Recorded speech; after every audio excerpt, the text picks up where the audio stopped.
Thank you for joining us.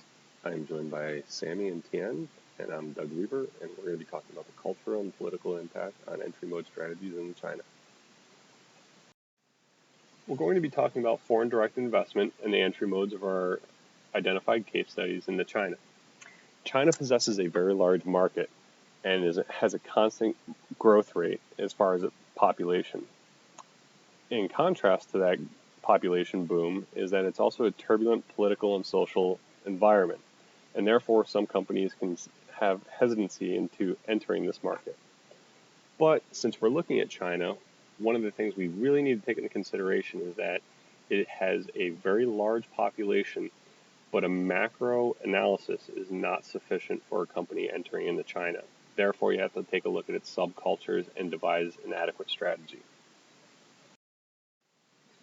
On our left-hand side, you can see our research questions. We are going to take a look at the Chinese culture and political challenges and their impact upon the identified entry modes, the successful entry modes to invest into China, and then lastly, what are the potential similarities and differences regarding successes and failures of the chosen entry mode strategy. The three companies we've decided to take a look at are General Motors, Starbucks, and LinkedIn. Our ultimate goals are to research and analyze the market entry strategies of the companies we've identified, and then take a look at the similarities and differences regarding their successes and failures of their chosen entry modes. I'm going to be followed up by Tien, who's going to be talking about General Motors. Thank you, Douglas. General Motors, or GM, invests heavily in China for the last 2 decades. Originally, GM sees China as a dumping ground for the outdated models by directly import cars in China market. The growing up China's economy has changed the company's global investment strategy. To enter the auto industry in China, the company have to form a joint venture with Chinese company. The joint venture allows GM to maintain relationship with Chinese government, to develop its brand with local consumer, and to gain valuable information about China culture.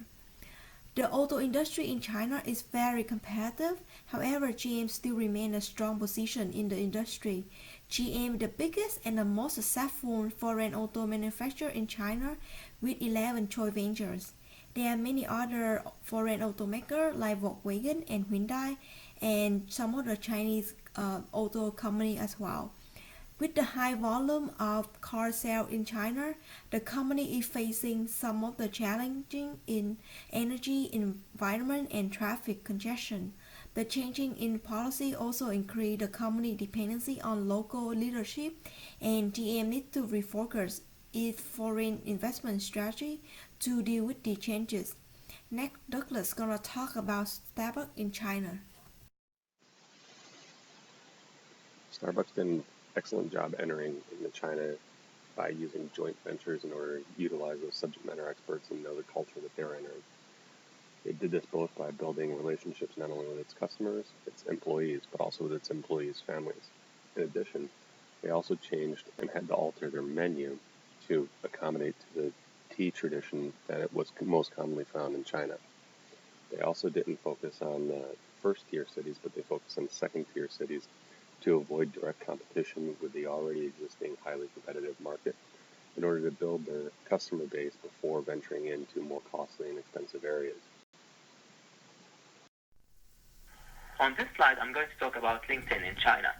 As one of the oldest and first internet social networks in the world, to enter China, LinkedIn had to deal with the heavy Chinese censorship, which caused in the past big companies like Google to leave the country.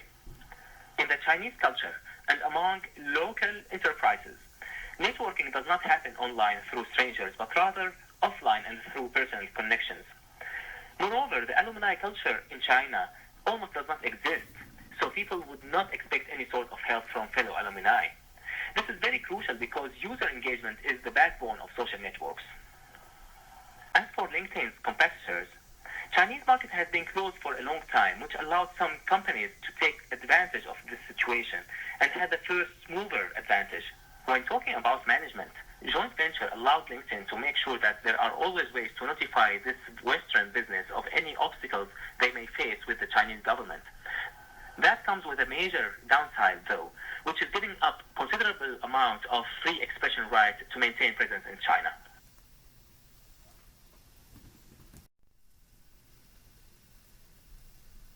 In the next couple of slides, I'm going to talk about results and findings.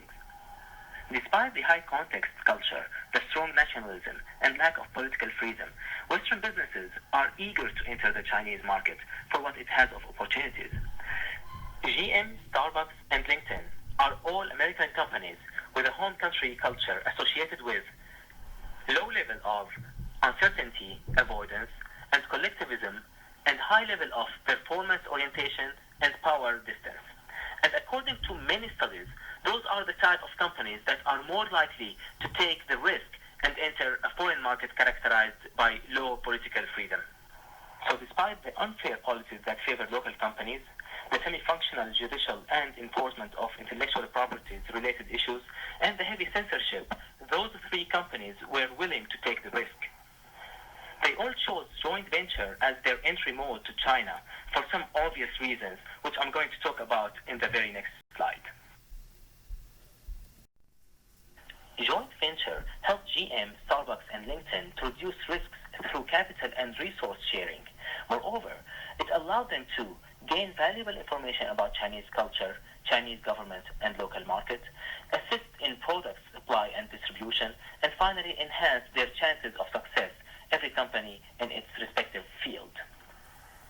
As GM, Starbucks, and LinkedIn work in three different fields, the findings were that the amount of concern about certain obstacles and challenges in the Chinese market varied among those three companies. By looking at the three boxes on this slide, you would notice that GM does not have cultural barriers to worry about, but rather concerns about the political environment that would affect current laws. While Starbucks has mainly some cultural barriers associated with the fact that the Chinese tradition is more closely aligned with tea rather than coffee. Finally, LinkedIn is a great example of a company that has both cultural and political challenges to worry about, that varies from convincing people of the great benefits of networking online to dealing with the government censorship issues. Although China had been the top destination for foreign direct investment since 2003, the political and cultural challenges have imposed many difficulties for the company to invest in China. By analyzing the entry mode of GM, Starbucks, and Lincoln in China, we were able to address the three research questions mentioned above. Joint venture, by far the most popular and successful method of entering China market. It offers the right mix of risk and return and allows the company to better engage with local market. In addition to that, we also have some other internal factors like the company experience in similar market, technology and financial capability, and cultural differences in management style and employee behavior could impact the market entry strategy. They could be the direct topic for future research. Thank you for listening, and please contact us if you have any question or concern.